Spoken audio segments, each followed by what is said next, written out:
Hello and welcome to the Critical Podcast on iCode Media. Today was episode 2 of my conversation with Dr. Kyle Klute, and we talked about how to integrate a process that helps build upon the identity or actually execute the identity that you've defined within helping patients for a specific disease state. So it was a really fun conversation for me. Please enjoy our conversation. And as always, be sure to subscribe to the podcast, write a review, share it with your friends, and support those who support us.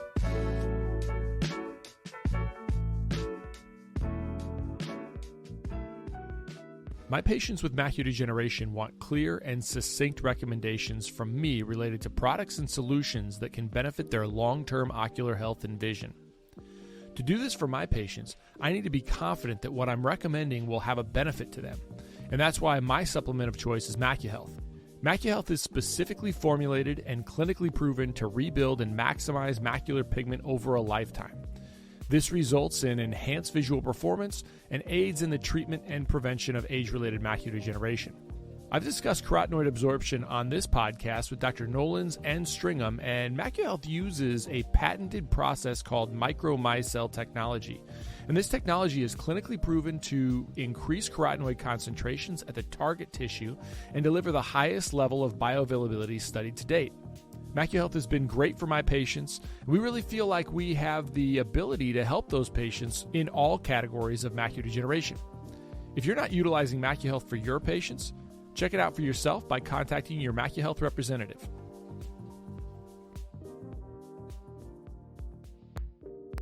The most common questions I get include, what ophthalmological codes or evaluation and management codes should I use? What ICD-10 codes do I need to bill with this CPT code? What CPT codes can be billed together and what can't? And my favorite, how do I manage a patient who has diabetes who comes in for a quote-unquote routine eye exam? These questions really highlight the confusion and uncertainty that serves as a daunting hurdle for providers, makes it more challenging for them to care for their patients and provide those patients with the best opportunity for a lifetime of ocular health and clear vision. That's why we built iCode Education for this specific purpose. Our mission is to provide optometrists with resources to help you understand disease states, revenue cycles, and billing and coding so that you can put that on autopilot and truly care for your patients. Check out iCodeEducation.com. That's EYECODE education.com. We've developed a premier billing and coding bundle that includes all of our billing and coding resources in one place. We also have a 10% discount code just for listeners of this podcast. Enter the coupon code EYECODEMEDIA22 at checkout. We'd love to work with you. Check out iCodeEducation.com. So Kyle, last week we talked about the identity, so who we are as a profession. Do you have any tips about, just real quickly, about kind of a very finite way to figure out your identity within the profession as an optometrist? Like, what would be, if I were kind of searching for, how do I figure out like my lot? What would be a great place to start? Yeah, I think it'd be just asking yourself the question of, what type of optometrist am I? Or it's filling in the blank of, I'm the type of optometrist who blank. Or I'm the type of eye doctor who blank. And I think the answer to that is a really good indicator of what you really fundamentally believe about yourself in the industry or in your career. All right, so that is not easy, but you could start out by saying, I'm a type of optometrist who does a really great job of listening to patients and identifying their requirements for their visual needs. Yep. So I ask patients about their workplace habits, and I ask and in a lot of ways, maybe this could be something that I could go through as well, because I'm probably not as good at some of those things as others really are. And then you could say, okay, well, then you're saying the next thing would be, I want to do this new thing. Like I want to incorporate something new into my practice.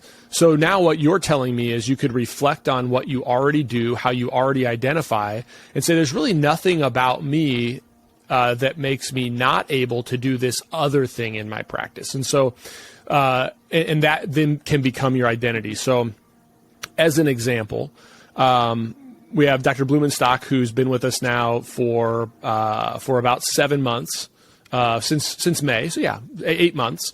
And she really wants to incorporate binocular vision into our practice. And we've always done a lot of, we've always, like you said on the last episode, we have been able to diagnose binocular vision issues. We've been able to treat those in our practice that are when we utilize prisms or plus power, those sorts of things. But the conditions that require therapy are beyond us. But she wants to do that. And so, then, okay, well, then what's the identity? Well, we're the type of practice that that is the best place to manage patients who have binocular vision disorders. Okay, I can do that. I can embrace that as a practitioner, as a provider. But how do we build the process around that so that we have an outcome of saying we are really helping these patients, right? That's the whole goal. And so how do we build that process? And the next thought I have within this is, one of the big barriers, as you and I have discussed, again, as we've discussed a lot, is the identification of, is it routine or is it medical, right? So how do I know if something's routine or medical? So that really, to me, is probably the biggest road bump that occurs that we could anticipate. So maybe we build the process later. Maybe on what we want to do to talk about on this episode is, how do you overcome that road bump of, is this routine or medical? What are your thoughts about that? Yeah, I think we've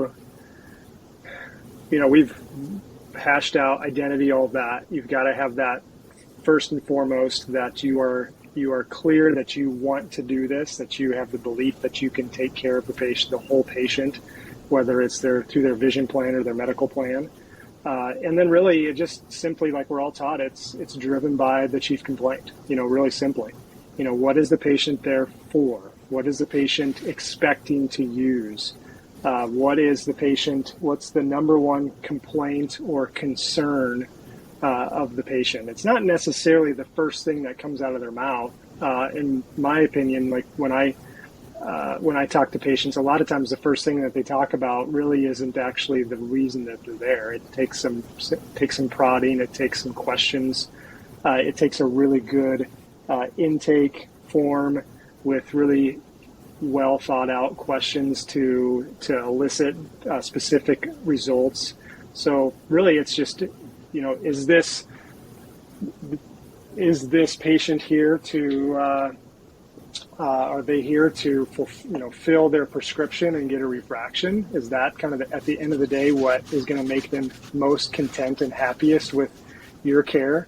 Or do they have a dry eye need that needs to be solved first? Or do they have a floater that needs to be addressed first? Or are they a diabetic patient that needs to have a dilated eye exam to send a report off to their primary care physician? So it really just comes fundamentally down to that first step of the chief complaint, the primary complaint. Well, let me pause there. Yeah, because I think that's a really good one that we should unpack a bit, is that, and this was not clear to me for a long time. But the difference between a chief complaint and secondary complaints, I mean, that seems obvious. Like, of course we understand that. But in terms of what drives the answer to that question, is it routine or medical? Ultimately is, what is the chief complaint? Mm-hmm. And so you'll find a lot of people who will say, well, they've got they have cataracts, or they have glaucoma, or they have dry eye. And so their chief complaint is always going to be that thing. And again, that leads to a push. If you haven't, and again, there are practices who can incorporate that really well, and they've done it really well. But it leads to a push and pull with the patient, with your staff communication, with confidence in how do I manage this. If you haven't communicated whatever that process is to your patients throughout the practice, through your team, and then for the doctor to feel really comfortable with that, then it just leaves this limbo, and then it's almost this battle with the patient where you're like, no, you weren't here because you needed new glasses. You were here because you've got dry eye, or you've got allergies, and so anytime, so it's this idea of anytime there's a secondary complaint that is a medical issue, now all of a sudden it becomes medical. When we think about, is it vision or is it medical, identifying how you're going to manage that in every single situation and every single scenario, and really every single like area of your practice becomes very critical. Yeah. Mm-hmm. Yeah, for sure. So I think it's so difficult too that we're seeing a lot of changes in our profession right now.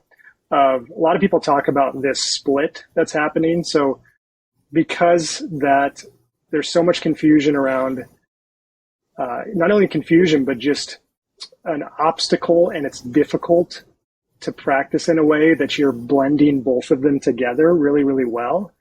I think that a lot of people are either just throwing their hands up at vision plans and just saying, okay, we're going to get rid of them completely.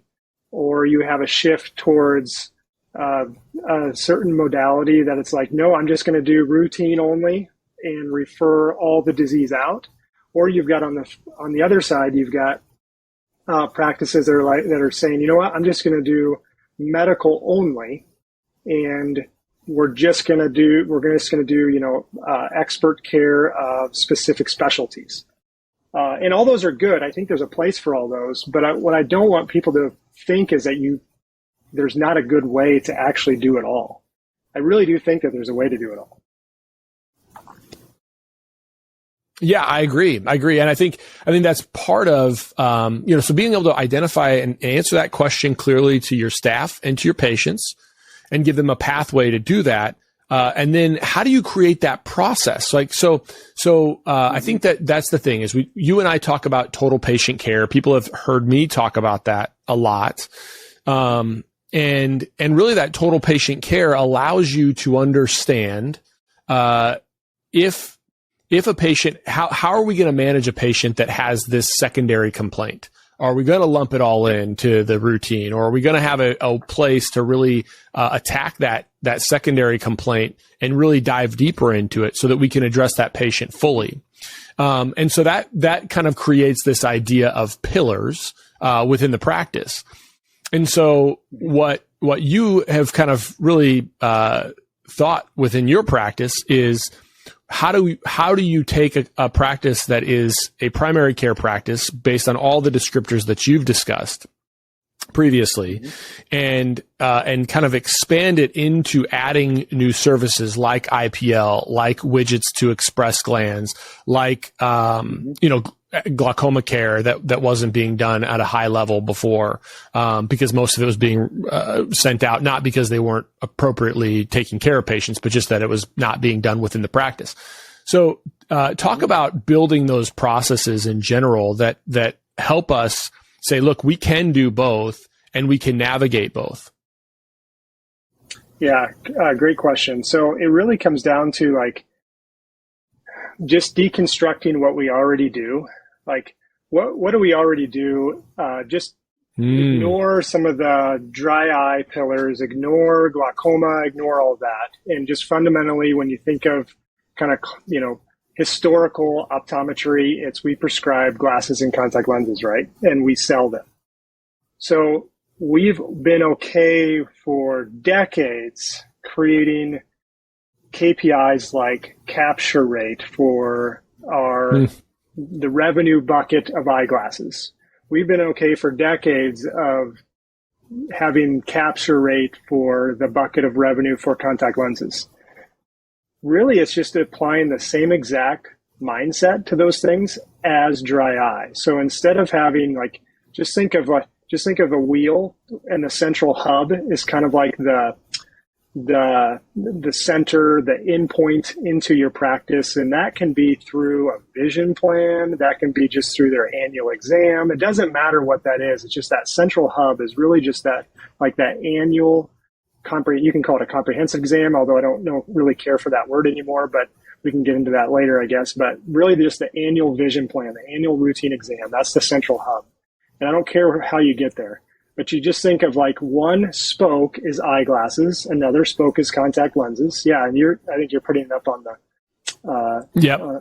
on the video here. And then just think of, okay, actually dry eye could be another spoke, another revenue generating, another profit bucket. And then macular degeneration could be another profit bucket. And glaucoma could be, and specialty contact lenses and binocular vision and pediatric care and, surgical co-management, maybe allergies, maybe diabetes.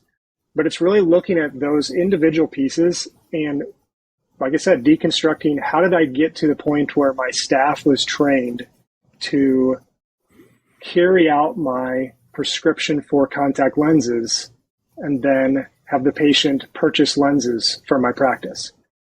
And then take that exact protocol and then actually just apply it to a different profit area, or a pillar is what we call it. So apply that to dry eye. So what do you do in dry eye? One example you could do is just like we ask patients in our intake form, do you wear contact lenses or do you wear glasses? Are you interested in contact lenses? You could say, do you have dry eye issues?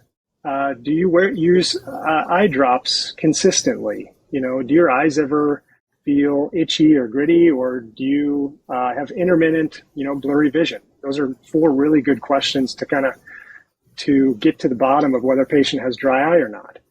And if somebody says yes to one of those or all those questions, then you can then start talking to the patient about it, and maybe you'll see some signs of it, maybe you won't.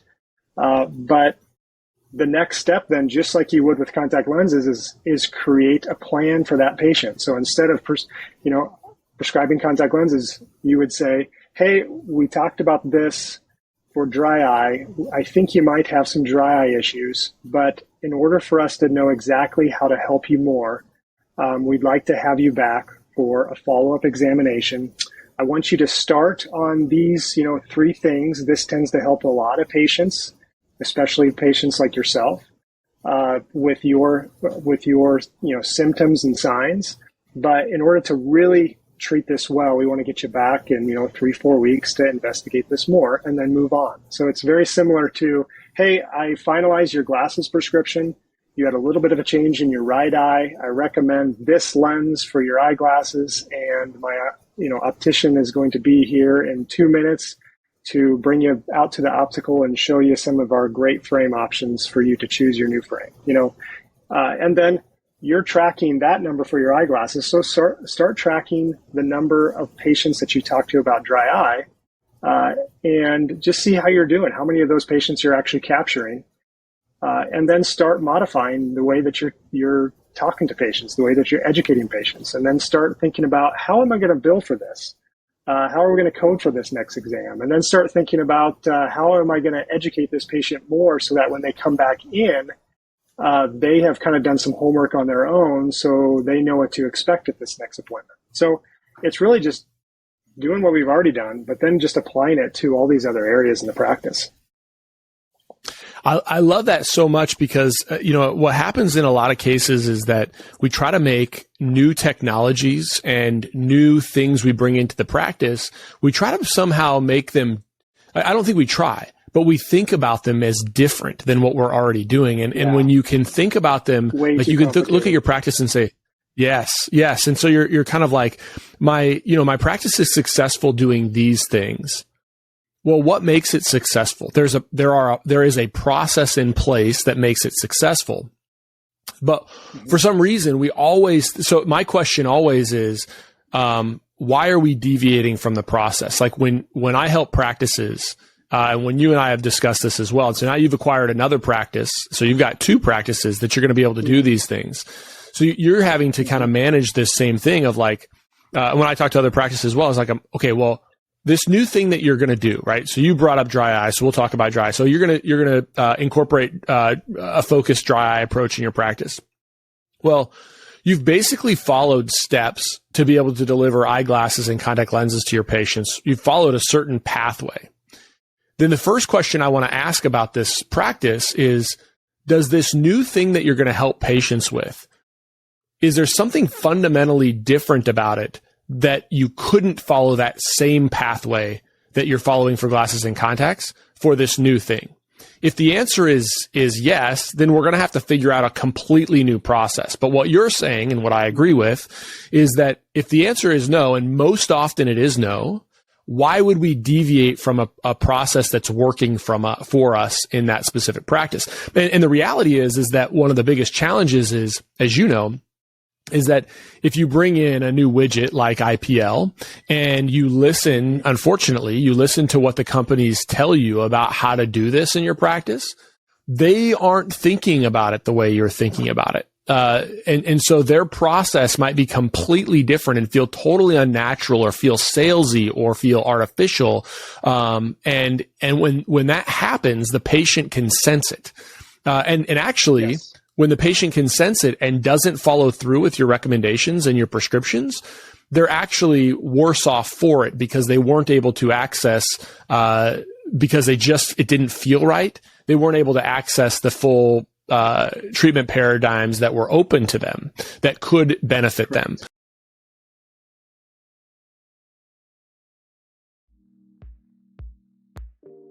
One of the challenging things with patients is that when they invest in a really high quality pair of glasses and customized lenses, occasionally it can be difficult to keep those lenses clean, scratch-free, and smudge-free.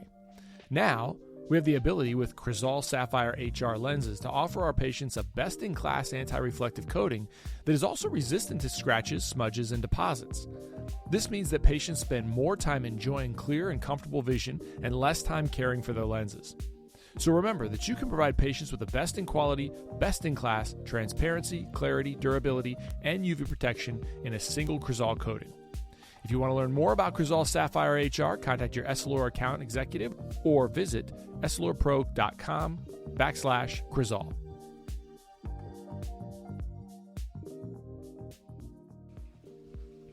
I want to discuss the MyDay toric contact lens for a minute. When I'm reaching for a daily lens for my patients, I need to know that it will be available in parameters that I want and it needs to work. This improves my chair time and my patient satisfaction. The MyDay toric features the same optical lens design features as the most prescribed monthly replacement toric lens on the market. MyDay toric now completely mirrors the Biofinity toric's parameter range. To be clear, if you find the parameter in a Biofinity toric, you can find it in a MyDay toric. This toric lens design is multifaceted to ensure optimal visual acuity, lens stability, fit, and comfort. Its uniform horizontal ISO thickness and wide ballast band quickly orient the lens for better performance and simplified fitting. The MyDay material is CooperVision's softest one-day silicone hydrogel lens and features Aquaform technology combining a unique balance of high oxygen permeability and natural wettability. The result is a highly breathable lens that keeps our patients' eyes looking clear, white, and healthy. So if you haven't started utilizing MyDay toric in your practice, I'd encourage you to reach out to your CooperVision representative to get started. When that's the hardest thing to get into your mind. That it comes back to beliefs too, is that, and I had to get over this as well, is why don't we feel salesy when when we're prescribing contact lenses and prescribing glasses and they're buying from us, but yet we feel salesy when we're trying to promote purchasing supplements from our practice or coming back for 6-month follow-up for their macular degeneration, or recommending thermal pulsation or IPL for their dry eye. Why is that? I really truly believe it comes back to we don't yet believe that it works. So we don't yet believe that it is best for the patient. When you really do believe that this is the best for the patient, then it's like, you better figure out how to create a process to get these patients in to do it then, the same thing is like, I'm going to give you this prescription. You're a -3 and you don't have glasses, but, I don't want to feel salesy. You can get these glasses if you want. Maybe it'll help you see better. I don't know, I'm exaggerating, right?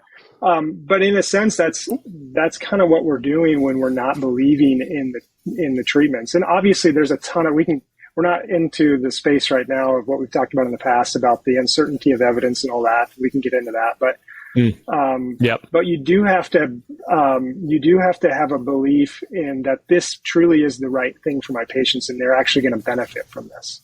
You got to start there. Otherwise you will feel salesy, and it will be hard to apply and you won't be successful. But and that's, the I main think, point is like your patients are going to miss out. Like your patients are going to miss out. It's so interesting because, again, this is why I love having these conversations with you, is that you've added clarity to my thinking. There's a doctor that he just bought a practice that had been around for a long time, and he was struggling with, he wants to bring in more patients, and he's actually, when I look at his numbers, I think he's doing really well with the patients he's got.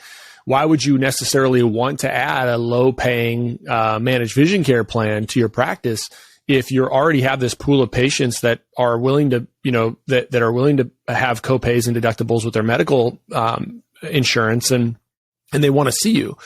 And then he was kind of pushing back because I was saying, look, what do you do with your dry eye patients? He's got, most of his patients are over the age of 55 is what he says. And, says like, we kind of did the math, and you probably have this many patients. Oh yeah, I send him to so-and-so, he doesn't want to manage them. And why not? Well, because why don't you do it? Well, because I don't want to invest in all of these, technologies.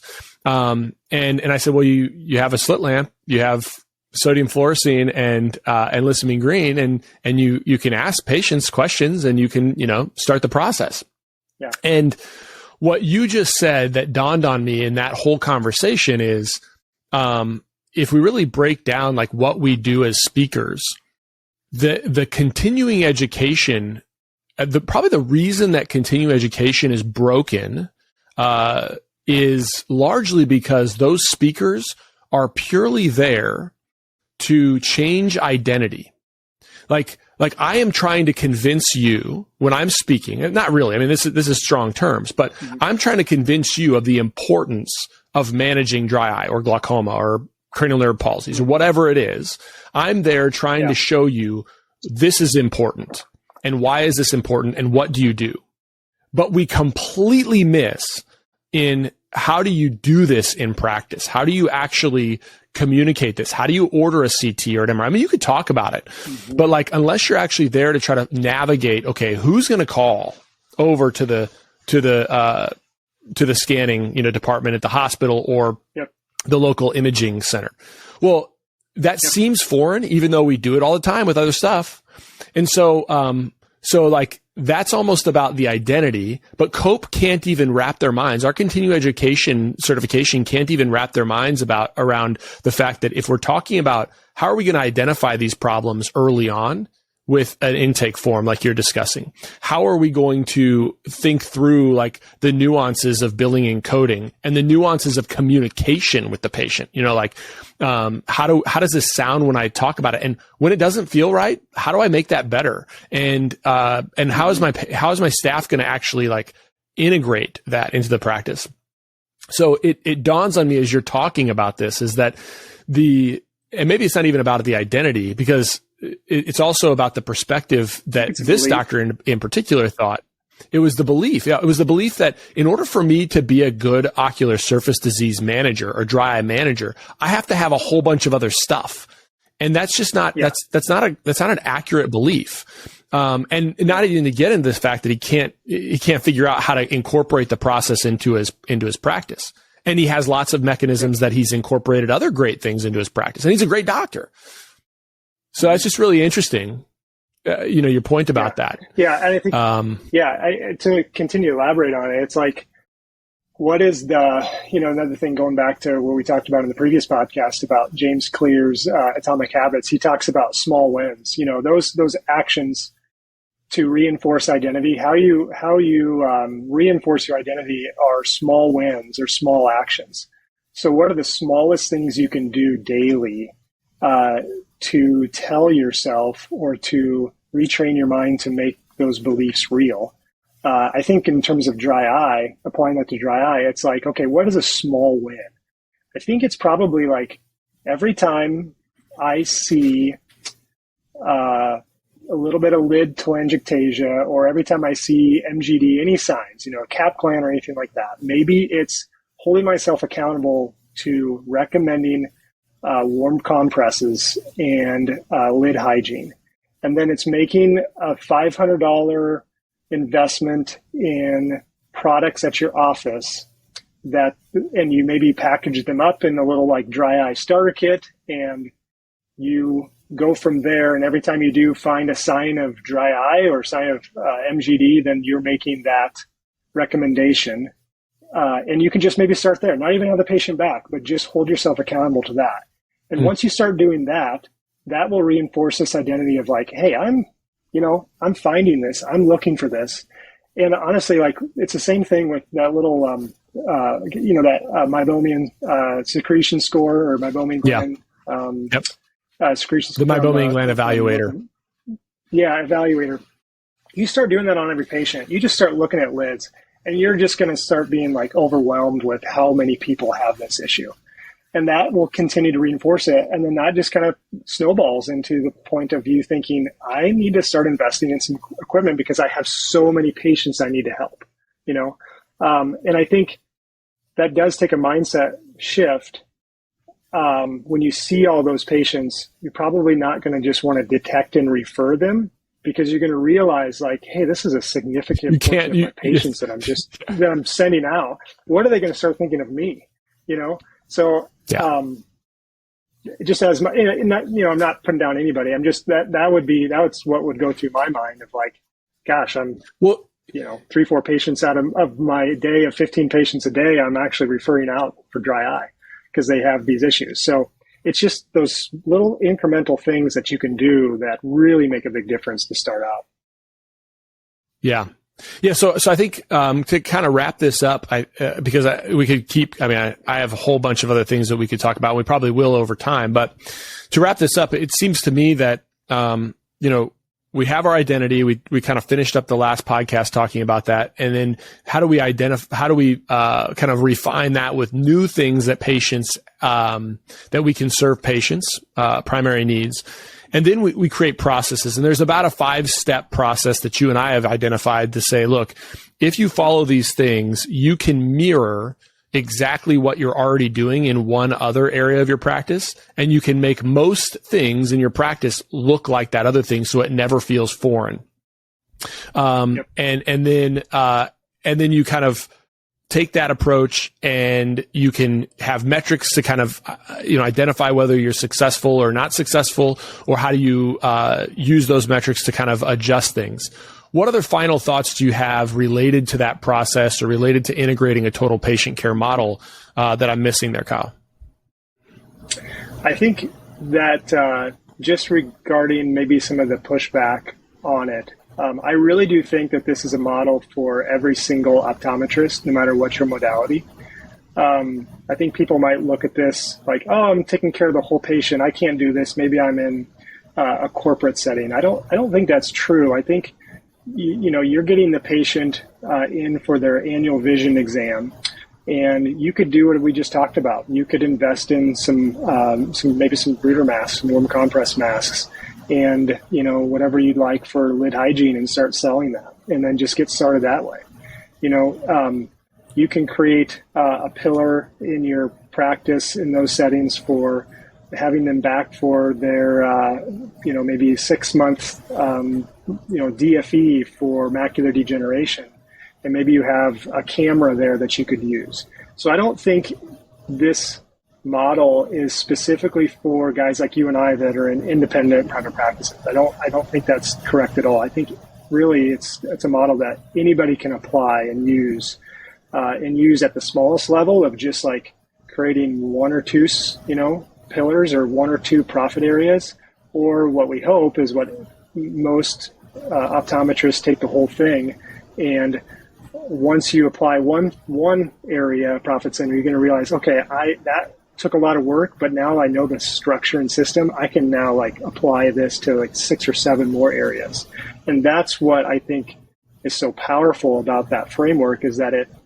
it creates a ton of sustainability in your practice, because you have a whole bunch of different buckets that is creating revenue for your practice. And obviously that's important, but at the end of the day, like we said before, is that your patients are now taken care of really, really well. Yeah. Well, I think that's exactly right. And I think we'll pause for that. You and I could probably talk through some of the steps on future podcasts, and I think we'll probably do that. Yeah. But I'll let this conversation stop right here. So, Kyle, thanks again for being on. I think this was a great series that is helpful for me to even kind of work my mind through some of these other challenges that I've had internally, as well as kind of talk to other doctors about, to be able to kind of identify what are we doing in this process? Like again, just today, while we're on this, the revelation of like, if I'm standing up, what message am I sending to people, intentional or unintentional, when I am up there talking about all the little nuances of dry eye, or all the little nuances of the things that can cause glaucoma, when maybe what we should be doing is really giving the perspective of like, yeah, talk about primary open angle glaucoma. You got to know all the other stuff that are secondary open angles, and you got to know about angle closure glaucoma, and you got to know about chronic angle closure and intermittent angle closure and acute angle closure, right? We got to know all that stuff. But the reality is like, what's the most common thing? And then figuring out how to identify. And as you get better at managing the most common thing, then you get better to identify the less common things. And I think as speakers, often, I do a bad job. Well, I may not be aware of when I'm placing the emphasis on the less common, and it forsakes the more common, and it actually inhibits people from doing what they'd otherwise be comfortable doing, and kind of erodes away at their confidence. And the sake, and when I do that, it might be subconsciously or consciously, or that it just makes me look smarter, but it actually doesn't really help the audience. I got to be more aware of that. I don't know. I don't know if I'm doing it. I have been aware of it in general, just to try to not do that. But it's one of the things I think about as a speaker now more than ever. So what's the messaging I have? Yeah. So thanks, man. I appreciate it. I'll see you on Tuesday for our normal run.